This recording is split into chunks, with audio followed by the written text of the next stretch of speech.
Assalamualaikum warahmatullahi wabarakatuh. Selamat pagi anak-anak. Pada pembelajaran kali ini, Ibu akan menyampaikan materi selanjutnya yaitu tentang cerpen. Pada pertemuan-pertemuan daring kemarin, sudah pernah kita pelajari tentang teks laporan percobaan maupun teks pidato. Nah, pada pembelajaran kali ini Ibu akan menyampaikan tentang cerpen. Nah, sebelum Ibu menerangkan tentang cerpen, mudah-mudahan anak-anak nanti video ini bisa digunakan sebagai bahan untuk memperjelas materi tentang cerpen. Mudah-mudahan kalian dalam keadaan sehat walafiat, tidak kurang suatu apapun, dan selalu mendapat lindungan dari Allah Subhanahu wa Ta'ala. Anak-anak, karena pada pembelajaran kelas 7 kalian sudah pernah mempelajari tentang teks fabel maupun teks cerita narasi, jadi pada pembelajaran kali ini Ibu akan menerangkan tentang cerpen. Mudah-mudahan ini mengurangi rasa kejenuhan kalian dalam pembelajaran, sehingga video ini bisa mempertajam pembelajaran yang sudah Ibu share di classroom. Baiklah anak-anak, kita mulai pada pembelajaran kali ini ya. Tentunya sudah tidak asing lagi ya. Jadi yang akan kita bicarakan pada pembelajaran kali ini adalah tentang definisi, pembedaan, dan ciri-ciri teks cerpen. Yang kedua, unsur-unsur pembangun teks cerpen. Yang ketiga, simpulan unsur-unsur pembangun teks cerita pendek beserta buktinya. Yang keempat, struktur dan aspek kebahasaan teks cerita pendek. Yang kelima, penyusunan teks cerita pendek berdasarkan struktur dan aspek kebahasaan. Oke, Ibu ulangi ya. Karena dalam pembelajaran ini tentunya kita membutuhkan beberapa nilai ya, kaitannya dengan KI 1 itu berkaitan dengan nilai keagamaan. Kemudian KI 2 itu berkaitan nilai dengan sosial. Kemudian KI 3 itu berkaitan dengan nilai pengetahuan. Dan KI 4 itu berkaitan dengan nilai keterampilan.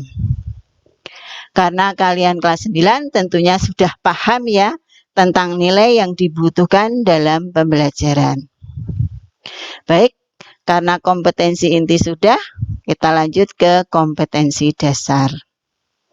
Nah, kompetensi dasarnya adalah mengidentifikasi unsur pembangun karya sastra dalam teks cerpen yang dibaca atau didengar. Yang kedua, menelaah struktur dan aspek kebahasaan cerita pendek yang dibaca atau didengar. Itu kompetensi dasar. Kemudian indikator. Yang pertama adalah menentukan unsur pembangun dalam teks cerpen yang dibaca atau didengar. Yang kedua, menentukan struktur dalam cerpen yang dibaca atau didengar. Yang ketiga, menentukan unsur kebahasaan dalam teks cerpen yang dibaca atau didengar. Nah, itu indikatornya sesuai dengan KD yang akan kita pelajari. Kemudian tujuan pembelajaran. Tujuan pertama adalah peserta didik dapat menentukan unsur pembangun dalam teks cerpen yang dibaca atau didengar. Yang kedua, peserta didik dapat menentukan struktur dalam cerpen yang dibaca atau didengar. Yang ketiga, peserta didik dapat menentukan unsur kebahasaan dalam teks cerpen yang dibaca atau didengar.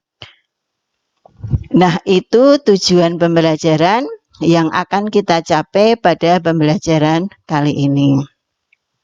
Tentunya anak-anak sudah tidak asing lagi ya, sudah sering membaca cerpen, karena cerpen itu ternyata banyak manfaatnya, bisa sebagai pengisi waktu luang, bisa juga sebagai hiburan. Oke, sebelum pembelajaran ini kita mulai, kita dengarkan dulu video berikut ini.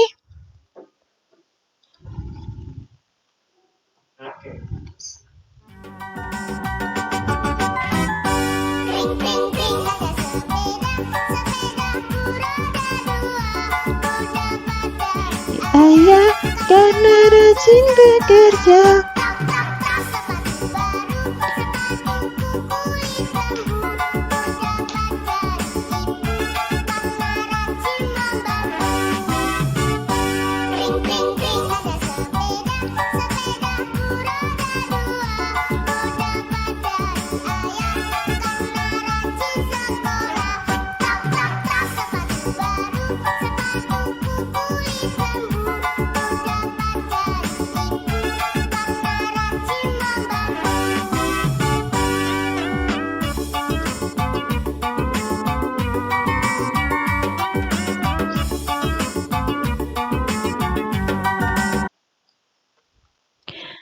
Anak-anak, dari lagu tersebut kalian pada waktu masih kecil sering ya mendengar lagu-lagu anak kecil, lagu-lagu seperti kring-kring naik sepeda. Nah, dari lirik lagu tersebut, bisa tidak lirik lagu tersebut dibuat menjadi sebuah cerpen?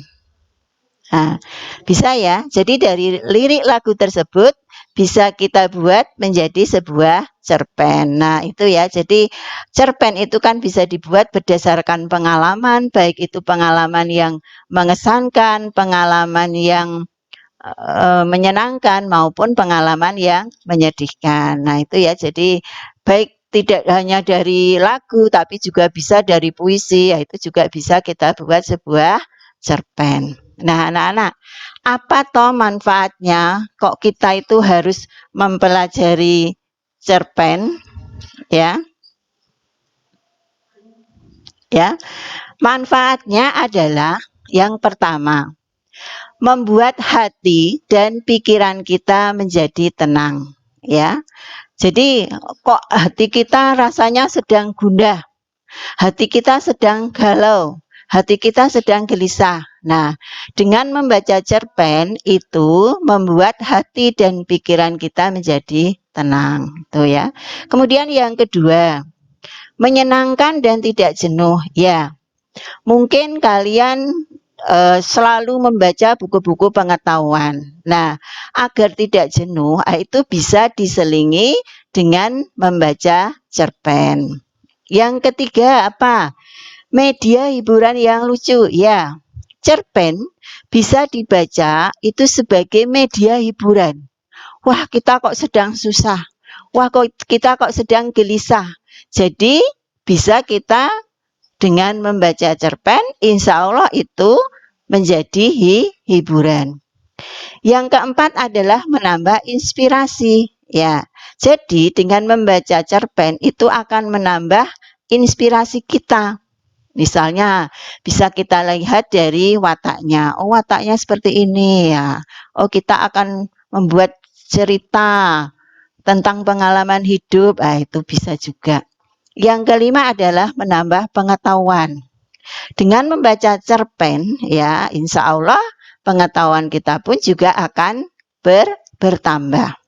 Ya, kita bisa melihat mungkin dari mengidentifikasi unsur pembangun fiksinya, itu juga bisa. Kemudian yang keenam adalah mendapatkan banyak pelajaran. Ya, dengan membaca cerpen, otomatis kita juga akan punya pesan. Pesan apa yang kita dapat setelah kita itu membaca cerpen? Ya. Kemudian yang ketujuh, dapat mengetahui karakter masing-masing tokoh. Ya. Setelah kita membaca cerpen, biasanya kita akan tahu ada tokoh antagonis maupun tokoh protagonis. Nah, itu kadang-kadang yang membuat hati kita itu merasa dongkol kalau kita melihat karakter dari tokoh antagonis, yaitu jadi kita bisa mengetahui karakter dari masing-masing tokoh. Nah, itu manfaatnya kita mempelajari cerpen. Itu ya. Kemudian kita akan berbicara masalah definisi. Definisi dari cerpen. Ya. Ada beberapa pengertian tentang cerpen, ya. Ini dilihat dari beberapa ahli. Yang pertama, kalau kita lihat dalam teori pengkajian fiksi karangan Burhan Nurkiantoro, dijelaskan bahwa cerpen adalah sebuah cerita yang selesai dibaca dalam sekali duduk, kira-kira berkisar antara setengah sampai 2 jam. Itu ya anak-anak ya. Kemudian menurut H.B. Yasin, ya, cerpen adalah sebuah cerita singkat yang harus memiliki bagian terpenting, yaitu perkenalan, pertikaian, dan penyelesaian. Kemudian dari yang ketiga, menurut Jus Badudu, cerpen adalah cerita yang hanya menjurus serta terfokus pada satu peristiwa saja, ya. Jadi dapat kita katakan ya bahwa cerpen itu adalah karya sastra yang memaparkan kisah kehidupan manusia lewat tulisan pendek, atau ceritanya biasanya kurang dari 10.000 kata atau kurang dari 10 halaman. Biasanya kalau dalam cerpen itu biasanya hanya memberikan kesan tunggal dan memusatkan diri pada satu tokoh dan satu situasi saja. Itu kalau cerpen. Beda kalau kita bandingkan dengan novel. Ya, karena kalau novel itu jelas ceritanya lebih dari 10 halaman maupun lebih dari 10.000 kata. Nah, itu. Nah, kita ke unsur-unsur pembangun cerita pendek. Kalian kelas 7 telah mempelajari unsur-unsur pembangun cerita narasi maupun unsur-unsur pembangun cerita fabel. Hampir sama ya. Karena apa? Yang dibicarakan sama, ada tema, ada latar, ada penokohan, ada sudut pandang, ada alur dan ada amanat. Nah, unsur-unsur itu termasuk dalam unsur intrinsik. Jadi unsur pembangun cerpen itu ada 2 ya anak-anak. Ada unsur intrinsik dan ada unsur ekstrinsik. Unsur intrinsik itu adalah unsur yang membangun karya sastra dari dalam karya itu sendiri. Sedangkan unsur ekstrinsik adalah unsur yang membangun karya sastra dari luar karya itu sendiri. Jadi mungkin kamu sudah lihat ya tentang tema, tentang latar, tentang penokohan, sudut pandang, alur maupun amanat. Karena itu sudah sering dibicarakan baik di pelajaran kelas 7 maupun kelas 8. Itu yang termasuk dalam unsur intrinsik. Kemudian yang termasuk dalam unsur ekstrinsik itu ada bahasa, ada nilai-nilai, dan ada latar belakang pengarang. Latar belakang pengarang itu bisa kita lihat mungkin dari segi ekonominya, mungkin dari segi pendidikannya. Nah, itu kalau unsur ekstrinsik. Nah, oke, Ibu perjelas lagi tentang unsur pembangun teks cerpen. Yang tadi adalah ada tema, ya, ada tokoh, ada latar, ada alur, ada amanat, ada sudut pandang. Nah, itu ya kita perjelas. Kalau kita lihat ya, tema adalah pokok permasalahan yang mendasari sebuah cerita. Jadi pokok permasalahan yang mendasari sebuah cerita. Otomatis dalam cerita itu biasanya ada tema, topik pembicaranya apa dalam cerita tersebut. Tentunya kalian juga sering melihat sinetron ya.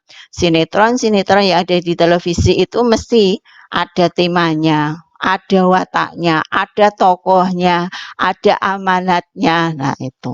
Jadi, tema adalah pokok permasalahan yang mendasari sebuah cerita. Kemudian tokoh. Tokoh itu ada 3 ya. Ada tokoh protagonis, ada tokoh antagonis, dan ada tokoh tritagonis.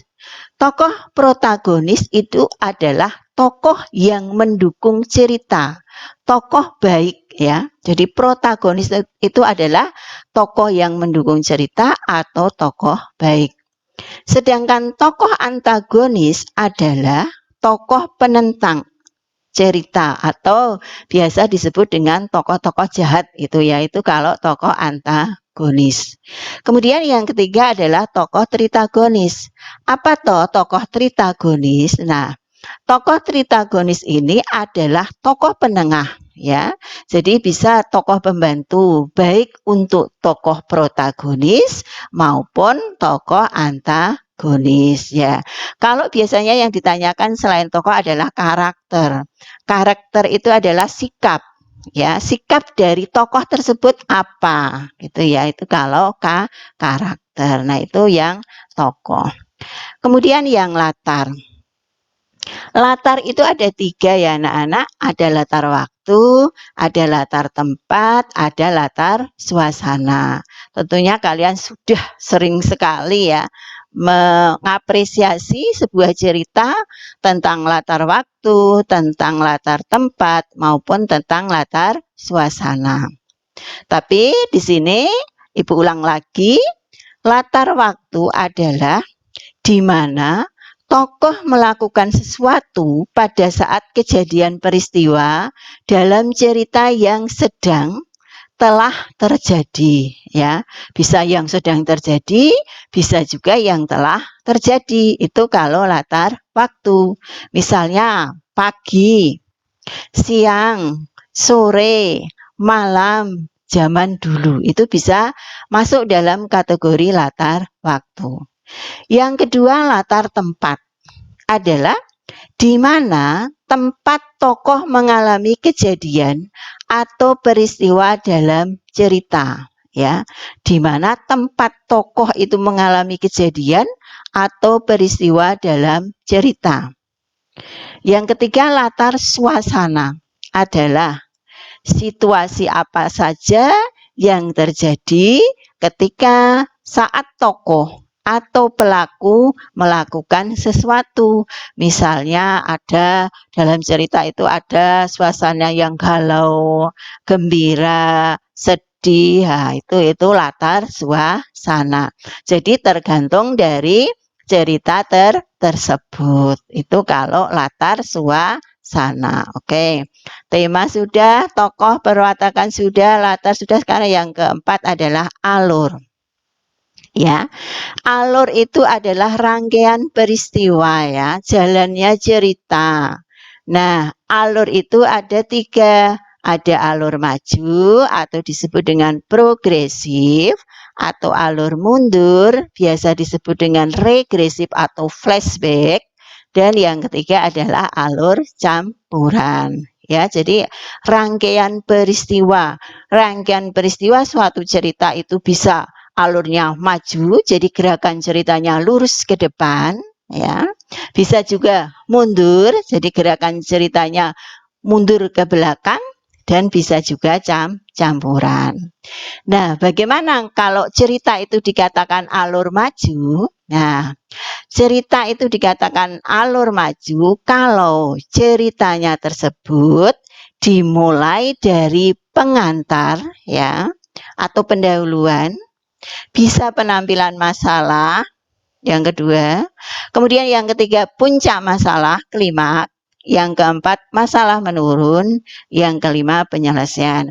Nah, pengantar ini bisa juga ya mengantarkan bisa tokoh, bisa tempat. Nah, Itu ya, jadi pengantar, penampilan masalah, puncak masalah, masalah menurun, penyelesaian. Jadi kalau sebuah cerita dikatakan alur maju apabila tahap-tahapan alurnya, gerakan ceritanya lurus ke depan. Jadi dimulai dari tahap pertama, kedua, ketiga, keempat, dan kelima. Contohnya, seorang anak kecil yang berakhir saat dia menjadi tua. Jadi lurus ke depan. Anak kecil yang berakhir saat dia menjadi tua. Itu kalau alur maju. Sekarang alur mundur. Alur mundur itu apa? Alur yang menyajikan cerita yang dimulai dari masa depan, kemudian menceritakan kembali kejadian di masa lampau.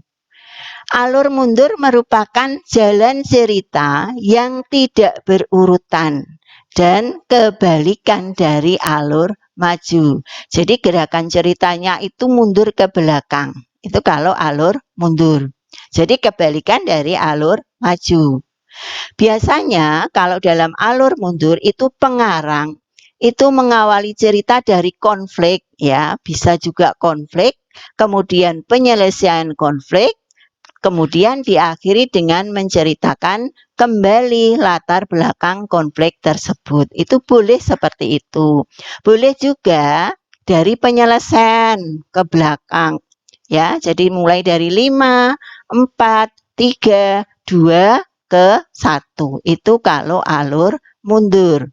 Contohnya, cerita tentang seorang veteran yang membayangkan kisah hidupnya di masa muda. Jadi dia membayangkan kisah hidupnya di masa muda itu termasuk alur mundur. Jadi flashback. Itu ya anak-anak mengenai alur mundur. Kemudian alur campuran adalah alur perpaduan antara alur maju dan alur mundur. Ya, jadi perpaduan antara alur maju dan alur mundur. Tahapan cerita pada alur ini dimulai masa kini atau masa lalu yang nantinya akan digabungkan seiring berjalannya cerita. Itu kalau alur campuran.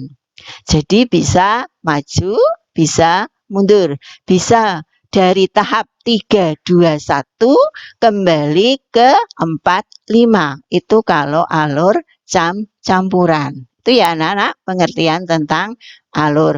Mudah-mudahan materi ini bisa memperjelas tentang unsur pembangun cerita pendek. Selanjutnya adalah amanat. Nah, amanat ini sering sekali ya keluar dalam soal-soal, baik itu soal TKM maupun soal PAS maupun soal ujian. Nah, apa tuh amanat itu? Amanat adalah pesan yang ingin disampaikan pengarang kepada kita sebagai pembaca, ya. Biasanya dalam cerita-cerita yang ditayangkan di televisi itu pasti ya, pasti cerita itu mempunyai amanat, pasti cerita itu mempunyai pesan. Pesan yang disampaikan pengarang kepada kita sebagai pembaca. Nah, itu kalau amanat. Kemudian selanjutnya adalah sudut pandang. Nah, tentunya kalian sudah sering ya mendengar kata point of view. Point of view itu adalah sudut pandang. Apa toh sudut pandang? Sudut pandang di situ adalah posisi atau penempatan penulis di dalam cerita. Ya, posisi atau penempatan penulis di dalam cerita. Nah, sudut pandang itu ada dua, sudut pandang orang pertama dan sudut pandang orang ketiga. Ya, sudut pandang orang pertama dan sudut pandang orang ketiga.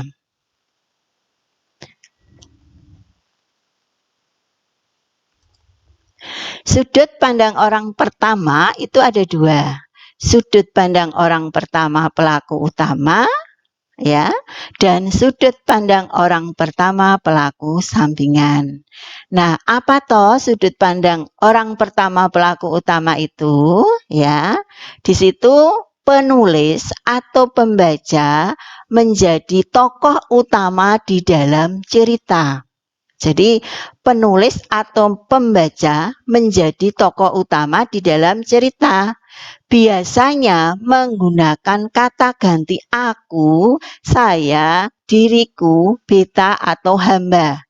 Nah, biasanya kalau dalam cerita itu, ya, kalau menggunakan sudut pandang orang pertama, biasanya tokoh aku atau saya itu selalu muncul dalam cerita. Contoh, aku merasakan sesuatu yang hangat menerpa kulitku. Perlahan aku membuka sedikit demi sedikit mataku. Sudah siang batinku. Ku tarik lagi selimut hangatku. Nah, dalam contoh tersebut, ku itu selalu muncul dalam cerita. Maka itu disebut sudut pandang orang pertama pelaku utama. Itu ya. Kemudian yang kedua adalah sudut pandang orang pertama pelaku sampingan. Maksudnya di sini penulis itu sebagai tokoh sampingan ya. Jadi penulis itu sebagai tokoh sampingan. Biasanya menggunakan kata ia, dia, atau nama seseorang. Nah, kalau sudut pandang orang pertama pelaku sampingan di sini biasanya dalam sebuah cerita dia, ia, atau nama seseorang itu sering muncul dalam sebuah cerita. Contoh, aku iri pada Angga. Dia sahabatku, sekaligus orang yang kuanggap rival. Ia selalu lebih dilihat daripada aku. Terkadang aku merasa benci dengannya. Nah, kata ia, dia, nama seseorang, di situ merupakan sudut pandang orang pertama pelaku sampingan. Nah, itu ya anak-anak, sudut pandang orang pertama itu ada dua, sudut pandang orang pertama pelaku utama, dan sudut pandang orang pertama pelaku sampingan. Cirinya, kalau sudut pandang orang pertama pelaku utama, biasanya menggunakan kata ganti aku, saya, beta, hamba. Tapi kalau sampingan, biasanya dia, ia, ataupun nama seseorang. Oke. Kemudian sudut pandang orang ketiga. Sudut pandang orang ketiga itu pun ada dua ya. Sudut pandang orang ketiga di luar cerita serba tahu dan sudut pandang orang ketiga terbatas. Nah, apa toh sudut pandang orang ketiga? Nah, sudut pandang orang ketiga di sini maksudnya penulis atau pembaca itu menjadi orang yang menceritakan tokoh utama dalam ceritanya. Jadi penulis atau pembaca menjadi orang yang menceritakan tokoh utama dalam ceritanya. Tuh ya, ada sudut pandang orang ketiga di luar cerita serba tahu dan ada sudut pandang orang ketiga terbatas. Nah, sudut pandang orang ketiga di luar cerita serba tahu maksudnya pengarang mengetahui semua yang dilakukan oleh semua tokoh dalam cerita, tetapi ia tidak terlibat dalam cerita. Jadi mengetahui semuanya, tapi tidak terlibat dalam cerita. Itu kalau orang ketiga di luar cerita serba tahu. Contohnya, hei, teriaknya dari kejauhan. Namun yang ia dapat hanya kebisuan. Ia mempercepat langkahnya untuk menghampiri sosok itu. Namun ternyata sosok itu hanyalah sebuah patung tak bernyawa. Nah, itu ya. Jadi pengarang mengetahui semua yang dilakukan oleh semua tokoh, tetapi ia tidak terlibat dalam cerita. Itu kalau sudut pandang orang ketiga di luar serba tahu. Oke. Yang kedua adalah sudut pandang orang ketiga terbatas. Jadi di sini pengarang itu menceritakan tokoh-tokohnya secara objektif, ya. Hal-hal yang dilakukan tokoh tidak dapat mengetahui pikiran dan apa yang dirasakan oleh tokoh. Itu kalau sudut pandang orang ketiga terbatas. Jadi pengarang menceritakan tokoh-tokohnya secara objektif, tapi tidak dapat mengetahui pikiran dan apa yang dirasakan oleh tokoh. Contohnya, kau terduduk lesu di sudut kamarmu, kau menangis. Kau tahu hatimu tidak menginginkan hal ini, tapi kau tetap harus menjalaninya. Menjalani hari-hari yang menurutmu seperti neraka. Padahal, itu. Jadi di situ ada kata, kau terduduk lesu di sudut kamarmu, kau menangis, kau tahu hatimu tidak menginginkan hal ini, tapi kau tetap harus menjalaninya. Nah, itu kalau sudut pandang orang ketiga terbatas. Nah, itu ya anak-anak, mengenai unsur pembangun cerita pendek. Jadi ada tema, ada alur, ada tokoh, ada perwatakan, ada sudut pandang, ada amanat. Nah, itu sudah sering kalian pelajari baik di kelas 7 maupun kelas 9. Oke, sekarang kita lanjut pada pembedaan cerita pendek, ya. Dalam cerita pendek itu bisa berdasarkan panjang pendek, bisa juga berdasarkan tema dan isi. Kalau berdasarkan panjang pendek itu ada 3. Cerpen yang sangat pendek, ya, atau biasa disebut dengan short story, atau cerpen yang panjangnya sedang, biasa disebut dengan middle short story, atau cerpen panjang long short story. Itu kalau berdasarkan panjang pendek.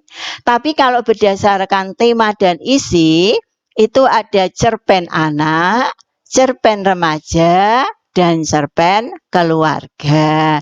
Nah, biasanya seusia kalian itu biasanya senang membaca dengan cerpen-cerpen remaja. Nah, itu pembedaan cerita pendek. Jadi ada berdasarkan panjang pendek, ada juga berdasarkan tema dan isi.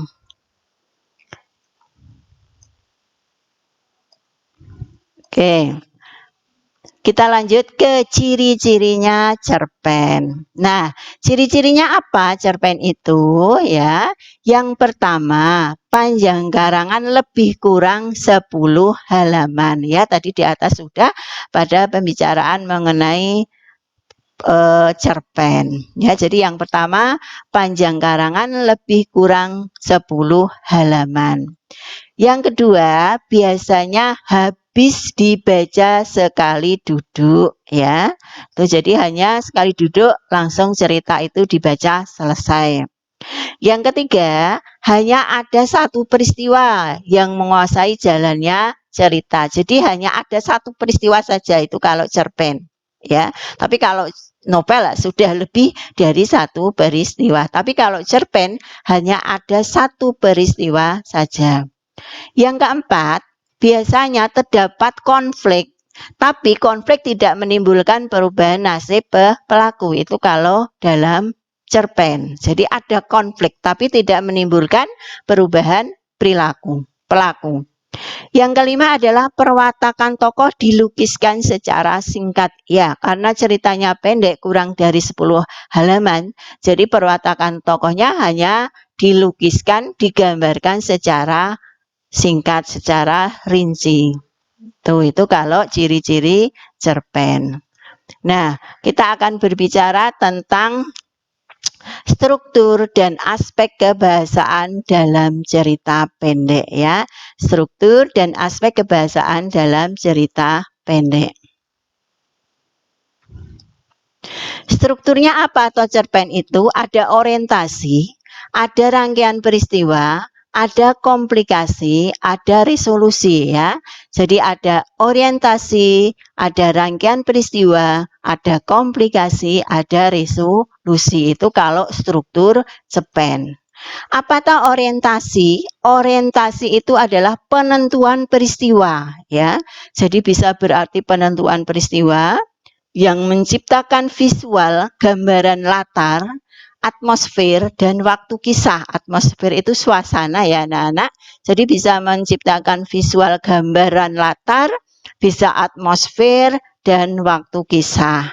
Kemudian bisa juga pengenalan karakter, ya, pengenalan karakter watak itu bisa juga diawali dengan pengenalan karakter itu kalau dalam orientasi. Kemudian arah menuju komplikasi itu juga bisa, itu cirinya kalau dalam cerpen itu termasuk orientasi. Yang kedua adalah rangkaian peristiwa. Rangkaian peristiwa di sini kisah berlanjut melalui serangkaian peristiwa tak terduga, ya. Jadi kisahnya itu berlanjut melalui serangkaian peristiwa tak terduga. Itu kalau rangkaian peristiwa. Kemudian komplikasi. Nah, komplikasi di sini cerita bergerak seputar konflik atau masalah yang mempengaruhi latar waktu dan karakter. Jadi ceritanya itu sudah bergerak ke seputar masalah atau konflik yang mempengaruhi latar waktu dan karakter. Kemudian yang kedua, tokoh utama mengarah ke solusi, ke pemecahan masalah, itu kalau komplikasi. Kemudian yang struktur yang keempat adalah resolusi. Resolusi itu maksudnya adalah solusi. Solusi untuk masalah atau tantangan yang dicapai berhasil, ya. Solusi untuk masalah atau tantangan yang dicapai berhasil. Atau bisa juga dikatakan cara pengarang mengakhiri cerita. Ya, nah itu struktur.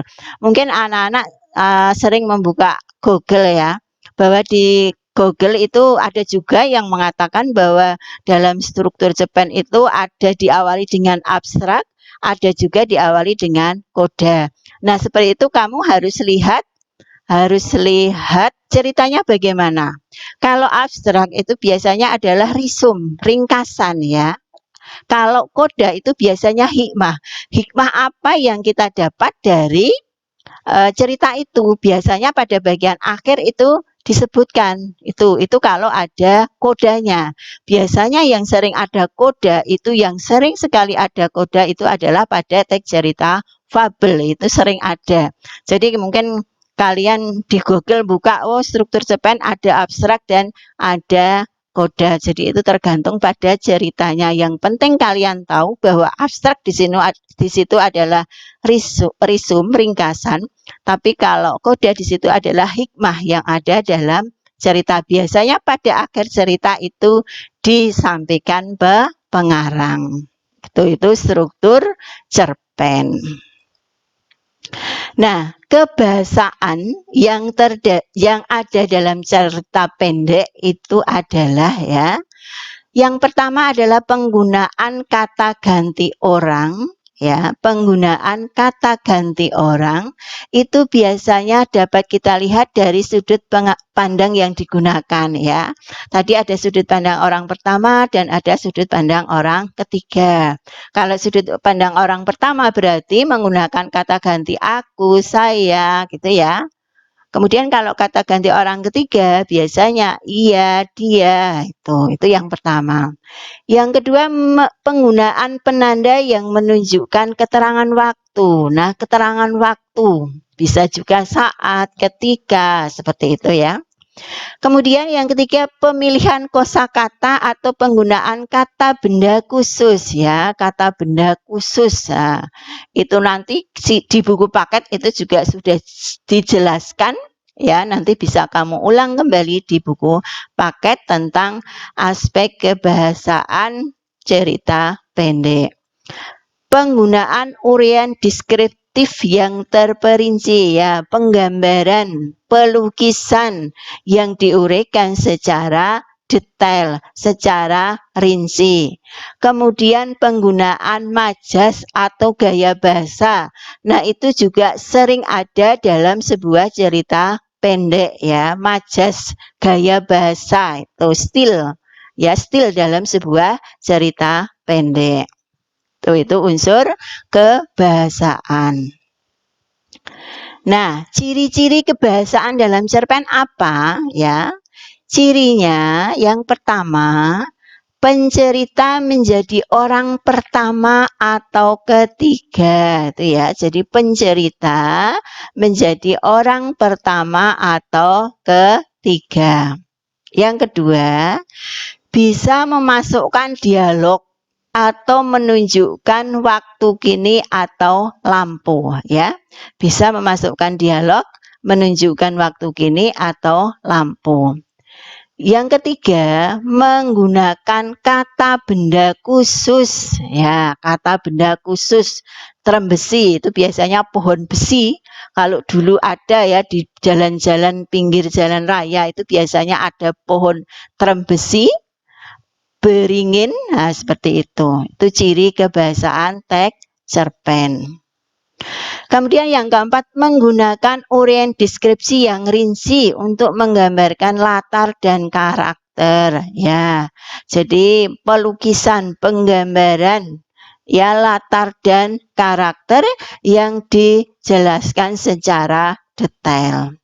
Kemudian yang kelima, menggunakan majas. Nah, biasanya majas yang sering ada dalam cerita itu biasanya majas simile, ya, metafora dan personifikasi.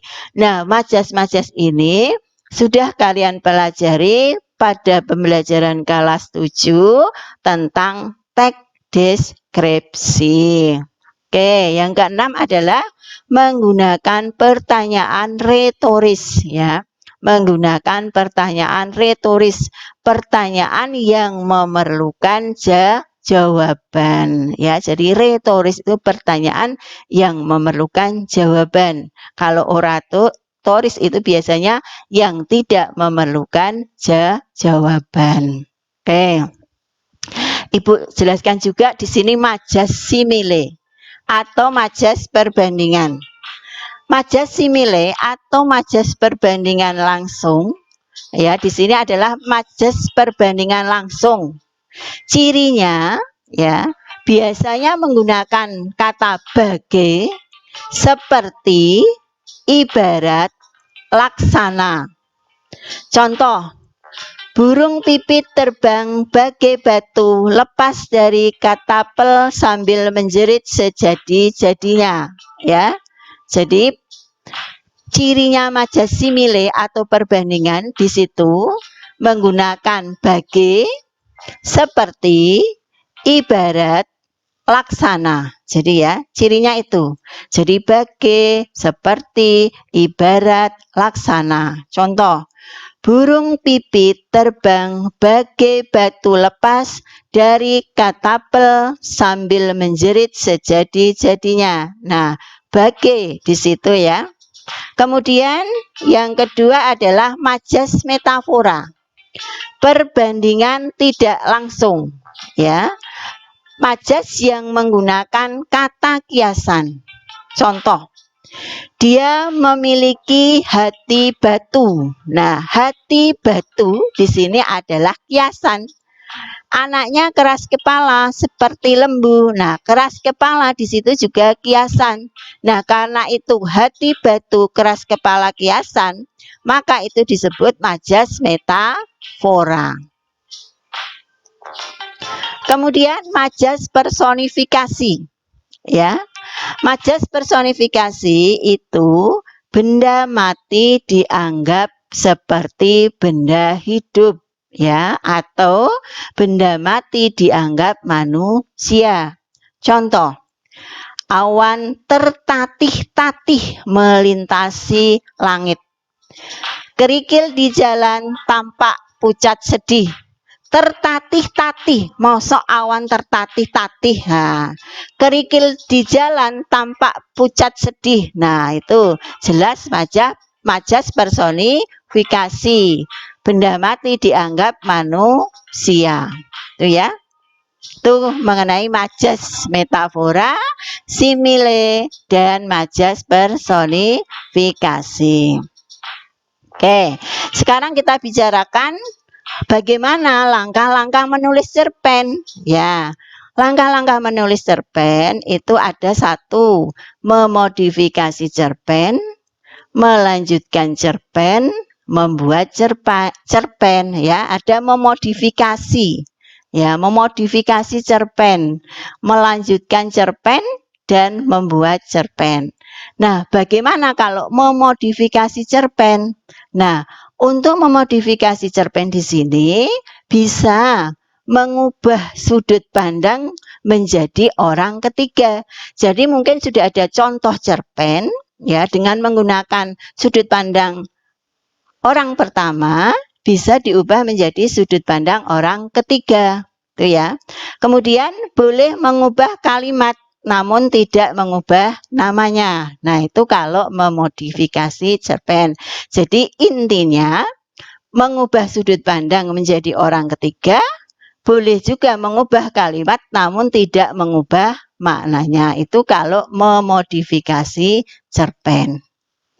Kemudian kalau melanjutkan cerpen, nah mungkin di situ sudah ada cerita pendek ya, penggalan. Tapi kamu disuruh untuk melanjutkan cerpen. Nah, dengan memperhatikan tokoh dan karakter, latar waktu, tempat dan suasana dan amanat ya. Jadi di situ dengan memperhatikan tokoh, karakter, latar, waktu, tempat dan suasana dan amanat yang ada dalam cerpen. Tuh, itu ya. Jadi ada 3, memodifikasi, melanjutkan, kemudian membuat cerpen. Nah, untuk yang membuat itu bisa sesuai dengan kreativitas kamu, bisa menggunakan berdasarkan pengalaman, baik itu pengalaman yang menyenangkan, menyedihkan, maupun yang mengesankan. Nah, itu kalau yang membuat cerpen. Nah, sekarang bagaimana ya langkah-langkah kalau kita ingin menyusun sebuah cerita pendek? Ya, langkah-langkah untuk menyusun sebuah cerita pendek, yang pertama adalah menentukan tema. Ya, temanya apa? Temanya harus kamu tentukan terlebih dahulu. Ya, yang kedua menentukan pusat pengisahan. Ya, setelah tema berarti kamu harus menentukan pusat pengisahan atau sudut pandang. Oh, kamu mau menjadi tokoh utama, orang pertama. Oh, kamu akan menjadi orang pertama pelaku sampingan. Nah, itu harus kamu tentukan terlebih dahulu. Yang ketiga adalah menentukan perwatakan. Nah, perwatakannya apa? Misalnya tokoh ini mau berwatak jahat atau mau berwatak baik. Nah, itu harus kamu tentukan terlebih dahulu. Kemudian yang keempat adalah menentukan latar atau setting ya. Latarnya di mana? Baik itu latar waktunya, latar tempatnya, maupun latar suasananya. Itu harus ditentukan terlebih dahulu. Yang kelima, menyajikan peristiwa sesuai alur cerita. Jadi menyajikan peristiwa sesuai alur cerita itu ya. Jadi itu langkah-langkah menyusun cerita pendek. Jadi menentukan tema, menentukan sudut pandang, menentukan perwatakan, menentukan latar atau setting, dan menyajikan peristiwa sesuai alur cerita. Nah, bagaimana kalau cerita itu sudah disusun, sudah dibuat? Berarti kamu harus menyunting cerpen tersebut agar menjadi lebih baik. Apa toh menyunting di situ? Menyunting di situ adalah memperbaiki penulisan, baik tentang kesalahan tulis, ejaan, pilihan kata, keefektifan kalimat, keterpaduan paragraf. Nah, jadi harus kamu sunting, kamu perbaiki dari paragraf satu ke paragraf yang lain, apakah sudah ada keterpaduannya, kemudian apakah kalimatnya sudah efektif, ada tidak kesalahan tulisnya mengenai kata baku dan tidak bakunya, kemudian ejaannya apakah sudah betul penulisan antara awalan dan kata depan, kemudian pilihan katanya bagaimana. Nah, itu ya anak-anak. Jadi di situ sudah Ibu usahakan supaya materi ini bisa memperjelas kalian untuk memahami tentang cerita pendek. Mudah-mudahan ini berguna bagi kalian dan dapat dimanfaatkan untuk mempertajam soal-soal yang sudah Ibu berikan. Mudah-mudahan kalian dalam keadaan sehat walafiat, tidak kurang suatu apapun, dan kita berdoa semoga COVID-19 segera berlalu dan kita bisa melaksanakan pembelajaran secara tatap muka. Mudah-mudahan ini bermanfaat. Ibu akhiri sekian. Wassalamualaikum warahmatullahi wabarakatuh.